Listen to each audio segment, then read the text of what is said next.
This is the Innovation Conversation. Hey, Tom, how you doing? Good, Kevin. How are you today? I'm great. So I want this week to talk a little bit about Peloton, which while it's not strictly, the industry that you and I talk about the most, I think it's such an interesting subject for a ton of reasons, not the least of which is I think there are some, good lessons in there for the food industry. Um, and specifically with you, in part because, well, you're a Peloton user. You love Peloton, right? I wouldn't say I love Oh, this is Peloton. a change. You used to love No, I actually do. For me, there's a competitive side of me, and I do. I think the whole idea of community around it, there's a level of accountability that Peloton holds you to. Like when I complete a workout, it'll show me my workout history. It'll show me how many days I worked out this month compared to last month, and so it just keeps you accountable. And then I also know, like, I don't follow anybody on it, but I have a number of people that will follow my workouts, and so I feel like, oh man, who knows? They're probably not even really watching them, but like, well, I gotta show Ronnie that I was up on the bike today. So to me, it's like, but it's cool, and that's part of the community right. is that accountability. So Is that I say are these people you know who are following you, or people you don't know? both, but largely people I know. Okay. But then you'll be on a ride and somebody will give you a high five, or you'll see somebody's having their 100th ride, so you'll give them a high five, and there's just a lot to that draws you in to it. I don't like riding all the time. I don't, and I do a lot of the off bike workouts too, and it's good. It's good because it keeps you accountable. There's some community there. I feel super guilty if I'm not keeping up with it. So for me, it's pretty effective. Yeah. So I say I love it. You know what I do? What I love is when I'm religious about riding, over a stretch of time, and then I set a new personal best, or that feels good. So I guess that's what I love about When I go out and run 4 miles, I'm just happy if I come back and I haven't had a heart attack. But that's, I have lower standards it. than you do. So Peloton was on a nice growth curve before COVID, right? Nice. It was nice. Everything it was going pretty well. They're selling these very expensive pieces of equipment and then selling subscription packages to go with them. So you have instructors and stuff like that. Then COVID comes, gyms closed down, and suddenly, boom, man, it goes off the charts, right? As you put it, their competition went away, right? Went away. Right. And everybody was home.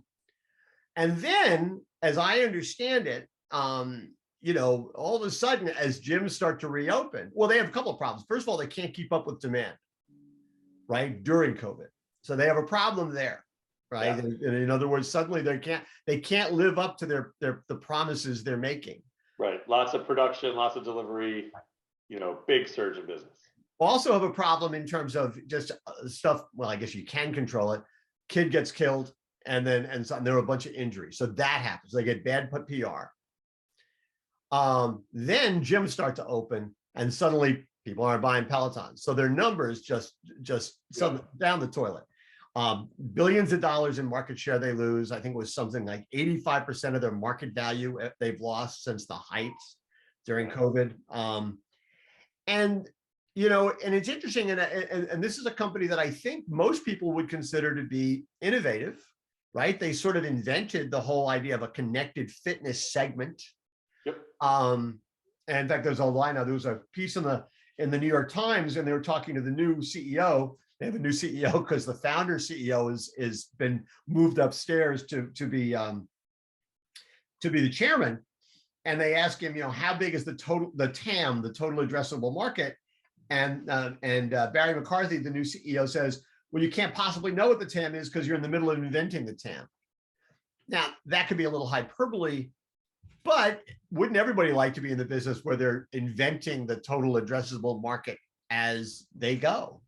Well, it's a very powerful kind of notion that your TAM has not yet been determined. And, I just know from my Amazon days, like that's part of, when Amazon would say today is day one, it's because this future and this thing we can go accomplish, it's almost limitless at how far we can go and how far we can take something.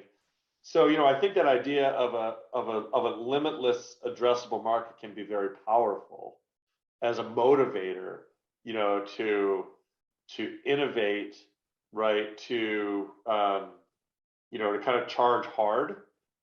It can be really, really empowering. It can also lull you a little bit, and when you're investing in the entry to a market during a time when your competition went away, and so you got this massive tailwind of COVID, and you're not thinking about, man, if this thing shifts back, now I actually do have a TAM, Right. because people are going to go back to gyms, and the potential all of a sudden became a lot smaller. But I will say, for anybody innovating, though, the idea of a limitless TAM can be very empowering when you think about doing new things in new ways. You can enlighten folks to a whole new world. And there was no connected fitness thing. Right. But you think about, even he came from Netflix, right? The new CEO, Netflix, right. Came from Netflix, came from Spotify. Right. Okay. Well, they both created markets. Right. That nobody knew what the TAM was. They were disrupting a market that had a TAM, right? So Netflix disrupted, HBO and subscription services, as well as going to the cinema. Spotify, disrupted traditional radio and the record industry. Music industry. Record makes me sound like I'm 1,000 years old. The music industry. Not anymore. I have a 27-year-old daughter who's addicted to vinyl. So that's awesome. Young. Yeah, that's awesome. But if you think about now, okay, so in the case of music, like, people listen to a lot more music now, because it's a easily consumable format, and people have a much broader appreciation. You're playing music in more places, through more devices, right? We know that's happening more, and I'm sure that's happening with content as well, particularly now that it's streaming. So the idea of connected fitness, that folks will, from their homes, from their hotel, be able to, plug into a fitness experience that, can continue to expand. Yeah, there's probably some, there's probably some openness to the size of the TAM there, but at the end of the day, is a number of people that are inclined to work out, and you can only work out for so many hours per day, right? And so your capacity to spend on that is somewhat limited, right? And unlimited TAM. And to speak to what you were describing before, they have to be people for whom the community aspect of it and the competitive aspect of it is attractive. Yeah. Right. As opposed to, like, it would never work for me, because I just want to go out, run my 4 miles. I always want to run them outdoors, not indoors. And I don't want to talk to anybody. Right. So, right. And I'll deal with my numbers myself. Although it's funny, when in Peloton, I never do live classes. I know a lot of people do enjoy the live classes, but I'll do a class that obviously was originally conducted live. So I'm still competing against everybody that has ever taken that class, right? So I get kind of that effect of being with other people and competing against them, but I don't have to interact with them. So in a way, that's kind of nice. Well, it's interesting. And when it comes down to the connected fitness segment, again, the new CEO, Barry McCarthy, says, hey, listen, if he talks about the whole software and the connectivity, he says, and if it basically says, if they're just Nordic Track, they're not winning, right? Then they're just a piece, there's just a piece of equipment, which doesn't. Well, and how many folks have a piece of equipment in their an old piece of exercise equipment in their house that becomes like a clothes rack or something. Right. Like Most expensive clothes rack they could have. Totally, we all have those. But it's funny. But yeah, I agree with that. I mean, I think that the home exercise equipment market, of course, it's gone through ebbs and flows over the years, and I'm no expert on the market at all. But there's no doubt that being a hardware only provider has a far lower TAM, than engaging folks in a service. And NordicTrack is actually, they've evolved from being equipment only to now they actually have subscription services too. Yeah. So let's back up for a second, though, because one of the things that you were talking about there for a second was when we were talking about the, they're coming out of the pandemic, and as the pandemic starts to ebb, we hope, and gyms start to reopen, which is happening. they did not seem prepared for life after COVID, Yeah. right? On all Yeah. sorts of levels, some of which is a lot of those wounds are self-inflicted, a couple of them maybe not.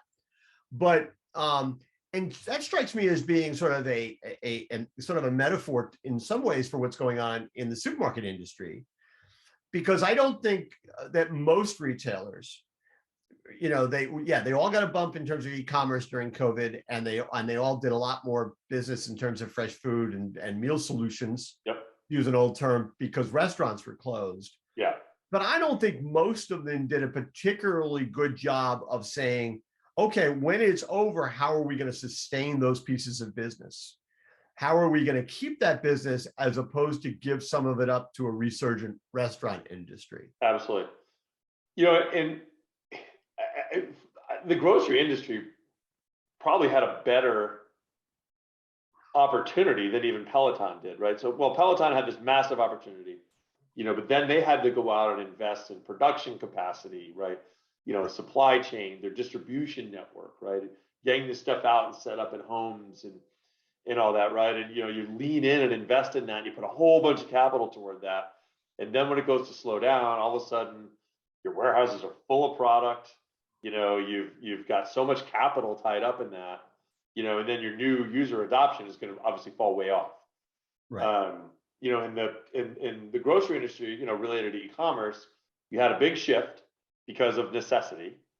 You saw several retailers do a pretty good job at servicing that demand. And so from the e-commerce standpoint, I think the retailers that did a pretty good job have an opportunity to retain a lot of that. Now, the e-commerce surge has subsided a little bit, but the baseline of where we were versus where we are now in grocery commerce is significantly different. We still have, and we're not going to talk about them today. We always tend to mention them a little bit, but Instacart had a big lift, Right. from e-com as well. But I don't know in all cases, did grocers say, what can I learn? What can I build into my e-commerce offering? And that will give me longer term benefit from this surge in traffic. Frankly, for grocers, it's a lot less expensive than the investment that Instacart or that Peloton made, in their future. I would say that, and it'd be interesting to hear what the Morning Newsbeat community thinks about this, but I was somewhat underwhelmed by what I saw in the industry's response to the shift to food at home, fresh foods, prepared foods. The opportunity that afforded itself, during COVID. Clearly a big shift there. We got a nice volume bump, but did retailers really do anything to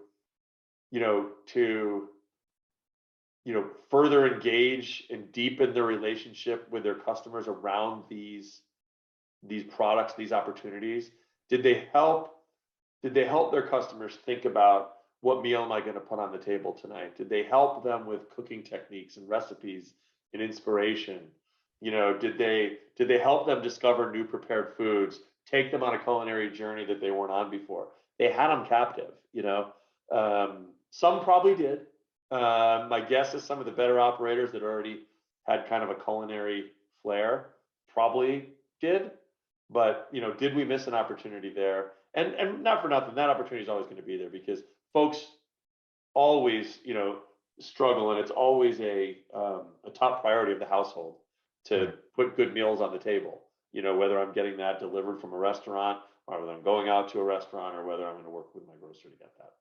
Yeah, I think that's a really good point. I mean, I think a lot of retailers took that being essential for granted. Yeah. Never thought about the fact that they had to go out and earn essential, right? That which is really important. And by the way, talking about total addressable market for food retailers, it's anybody who eats. It's pretty big. Which is Absolutely. that's pretty much everybody. Yeah. And it's not only, yes, of course it's eats, because many of the aisles of a grocery store are, it's food, but there's also anybody that has a body that they have to take care of, anybody that has a face they need to shave, anybody that has a home they need to keep clean, Clothes, right? I mean, there's clothes so to many wash. needs. Right, right. Yeah. Absolutely. So let's go back to Peloton for one more thing, though, which is the Yep. other thing interesting to me is they seem to be making a philosophical shift. And this is the other reason I wanted to talk to you about it, from being really hardware focused and Yep. software was sort of the service package that you bought once you got the hardware, to being more software oriented, being more subscription oriented. Yep. And while they may charge a little bit of money for the equipment up front, where they feel they're going to make their money is in getting long-term commitments for people to pay 70, 80, $100 a month for whatever the package happens to be. So you're not just a Peloton user, you also happen to be in the subscription business. That's your jam, right? So does this strike you as, I mean, and again, you and I would both agree that this is something more food retailers should be involved in. Yeah. Not just because you happen to be in that business. Well, that's a pretty good reason too. But the question is, I mean, does this strike you as being a logical approach on their part? Does that make sense? Yeah, I think it's a logical approach on their part, because if you don't want to be Nordic Track, then you got to take the emphasis off of the equipment. Right. Now, to deliver your service, many of the elements of their service require and or benefit from having their equipment. Right. And I would say generally their equipment is very good quality. I think they've had a few issues with the treadmill, but generally I think their bikes are very good quality. So you get a good piece of hardware, into somebody's hands. They had a little bit of a benefit of that hurdle of paying a couple grand for an exercise bike. Like, well, if I'm gonna pay a couple grand for an exercise bike, then I'm gonna use it. Right. So it was kind of natural that you would engage in the subscription service. So when you take and say, all right, well, I'm gonna lower the hurdle for the equipment, so I'm gonna charge you less or nothing up front, charge you more on a monthly basis. You gotta have there's minimum contracts and whatnot that'll cover a bunch of that cost. But you have to, you're getting the customer into that subscription in their moment of inspiration. And any subscription kind of is that, even if I'm subscribing to paper towels, like I need paper towels now, I'm inspired, I'm going to put the paper towels on replenishment, right? But you have to continue to provide new value to that customer, right? And you look at any subscription service, like whether it's Blue Apron or any of the ones we've talked about over the years here. Subscription churn is a big challenge. And the way you reduce subscription churn is to continually provide new value, with that for that monthly cost. So in Peloton's case, it's offering new services. So whether it's okay, I'm going to be able to do a strength workout. I don't need any new equipment for that, but I can follow it on my phone. I can go out for a run and put my earphones in, and I'm running with one of the Peloton instructors, and she's helping me with my breathing, and whatnot. Or I'm gonna try yoga. That will be a little scary, but I probably should. I'm gonna try yoga for the first time. So inspire me to do that, right? So there's a whole bunch of marketing that has to come with that. A whole bunch of, hey, you would really benefit from this. Try this service. I could see Peloton starting to think about diet, and maybe even meal planning, and like, how do you keep adding value, to that thing I'm paying for every month? So fresh content, new services, that kind of stuff. And I think it's really, really important. Well, and that, that's something, again, we're going to be talking about some of this at NGA next week. That's the whole notion of maybe uncommon partnerships might make sense for them. Yeah. It'll be, well, and it'll also be interesting because they're talking, there's a lot of speculation about the fact that Peloton could be up for sale. Now they're saying no right now. Right now it would be, they wouldn't be getting very much money for it. But that it would make sense for them to be acquired by an Amazon or a Nike or an Apple. Does it make sense to you, or do you, I'm just curious. Yeah, I get it. I think it's probably premature for that. A company like Amazon, you could see how a fitness platform could be an extension of your Prime benefit, but I mean, think about Prime costs. You know, people are getting, are challenged with it, Prime being 139. It's going to be 139, right? Yeah. Yes. With being 139 a year. Well, your Peloton's $40 a month at least. Right. So, I can see the benefit of, further engagement in Prime as Amazon does more stuff in health related services. I can see some crossover there.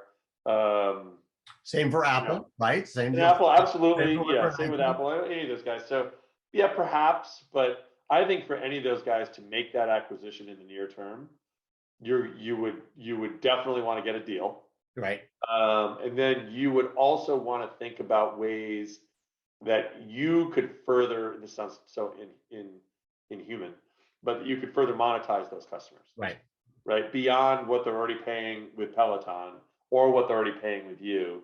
Like, how does that 1 + 1 equal something more than 2? Well, and maybe what they need to do, and I'm not smart enough to figure out how to do this, but maybe what they need to do is also upend the economics in a way and just change the model completely. When you were talking before about the way, if that Peloton starts, depending more on subscription revenue, that's going to require them continually adding services to keep people interested. Well, that in essence is what Amazon has always done with Prime. Absolutely. They're always adding services on. I mean, now we're getting to the point where people are starting to question, well, I don't know, do I really need Thursday Night Football? Is that the reason my Prime membership is going up? So they may be hitting a point, where people are not quite so sure, but that's always been the premise. Could Amazon buy it and suddenly that membership becomes part of something else, and maybe they're not raising Prime to make up for it, but they're getting revenue on another side, right, that actually I don't even know, but right, that would be that would strike me as being typical of how Amazon thinks. Well, because today's day one, and they don't constrain their TAM, right? Because they're willing to go down new roads to provide new levels of value and service that ultimately can yield something back to them. Well, listen, I know we're going to see each other. I'm thrilled, actually live next week at NGA. I'm sure we'll talk a little bit. We're actually doing a live innovation conversation there. Scott Moses is going to be our guest. And we're going to talk, I'm sure, a lot about some of the issues you talked about today, especially about how a lot of retailers did not move the ball to the way they should have moved it during the pandemic, so they'd be in a better competitive position coming out of it. And maybe we'll get some reaction from the audience while we're there. Looking forward to it. Sounds good. Hey, listen, take care. We'll see you soon. Thanks, everyone.